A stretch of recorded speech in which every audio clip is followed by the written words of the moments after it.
Hi guys, welcome back to my channel. This is your boy Alf. I'm back here with another video. New setup. Tell me what you guys think. Basically, I'm trying this out. Hit a like, hit a subscribe, and comment down below. Tell me what you guys think.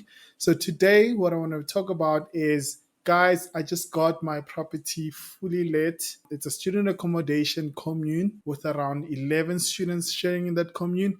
And I want to share to you guys some of the tips that I got to apply in order to achieve that. So number one thing is you want to think about the time frame, guys. You don't really want to be putting out an ad out there for the longest time. You actually want to target your customers at the specific time that they need the product that you're serving them. For a student accommodation, the students normally come and register at the university or college around Feb. Towards the end of Feb, they start their classes. So you want to ensure that you put out your ad around, let's say, late Jan into early February. I mean, if you have a residential property, then your advert doesn't really need to depend on time. But the only tip I would give you there is focus on putting out your ad towards the end of the month, because that's where ideally you will find a customer who want to move in at the beginning of the next month. Now let's talk about advertising, guys. I use social media to push my adverts. We're talking Facebook Marketplace. I also post into the student accommodation res pages, or maybe the university page. All you want to do is put your product out there or put your accommodation out there. Let the people that you're advertising the product to see it. Another way that you can actually try and advertise your student accommodation is to put out flyers, guys. I don't want to lie.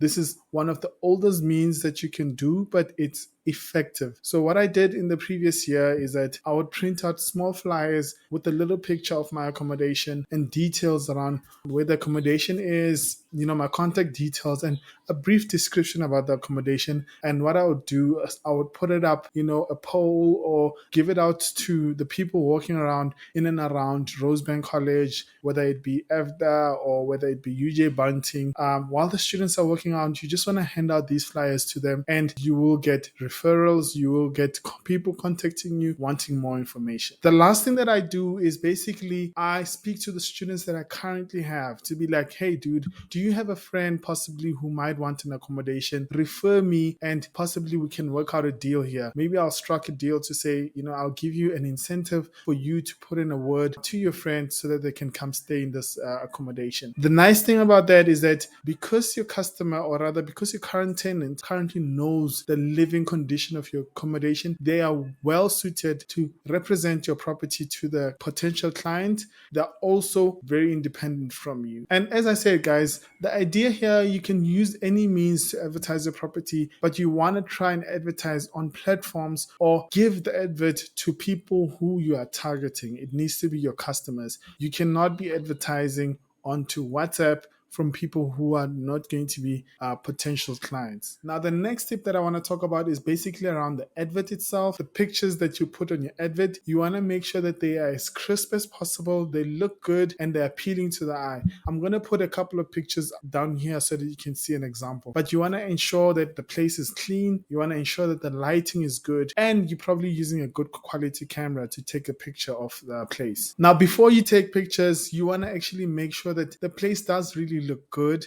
Fresh paint is a good idea. When potential clients come in view, they can see the fresh paint that you have, and it gives it that new feeling about the place. I would take a couple of wide variety of angles, with my shots. The other thing what you want to do on the advert is you want to actually be sure to mention the details about the property. So you want to mention the location, you want to mention the proximity to places of interest. You want to go a step further and mention things that are included in the rent package. Do you have Wi-Fi?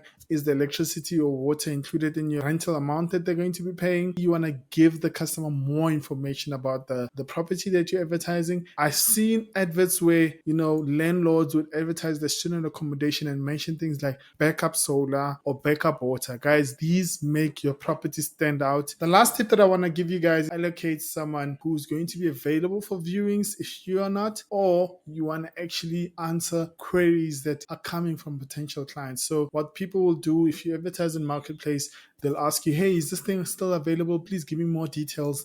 You want to be prompt in answering those questions because you never know when your next potential client will come. I've heard of a sales rule that says for every, however many customers that you pitch to, you'll probably land 1 or 2 clients. That's the name of the game, guys. So you want to ensure that you're responding to these queries on a timely basis and ensure that you give them the details that they need. So that's about it, guys. I hope you guys found value in the tips that I've given you above. If you haven't done so already, hit the like, hit the subscribe button, and I'll be back with more. Cheers.